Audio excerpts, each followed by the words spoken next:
This is a beautiful tropical hardwood. It's called Ipe. Very dense, very heavy. It is moisture resistant, fungus resistant, resistant to insects, and there's no chemical treatment whatsoever. It's just a beautiful wood, and you can see it's going to be a great spanse of it, so it's going to look great. Hey, Joe, quick question for you. Why are you not running the deck boards all the way out? You got instead of a border? Strictly an architectural thing. The architect put it on the plans like this. It's a design that the homeowner wanted to match the front porch.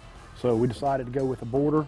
We're going to run a border on the interior, and then we're going to fill everything in, give it a nice clean look. How tough is it putting in there? Because I know you can't just pop a screw or nail in these things. Well, we do have to countersink and pre-drill everything, and it takes a lot of forethought on it to get everything lined up right. But once you start going, it's not too bad.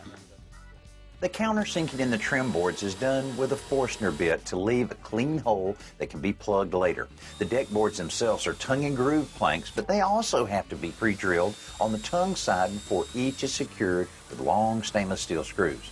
About every 4 rows, we're adding spacers between the boards. Even as dense as Ipe is, it will expand and contract, at least some, and this space will allow room for that without buckling. These guys have it down to a science, and that's a good thing because there are a lot of holes to drill and a lot of screws to drive. But you know, when you look at this floor, it is a very unique floor, one that's going to hold up really well. You can see the design here with a little accent band running down the middle. But here's something that might throw you off. Look what a bow we have in this floor.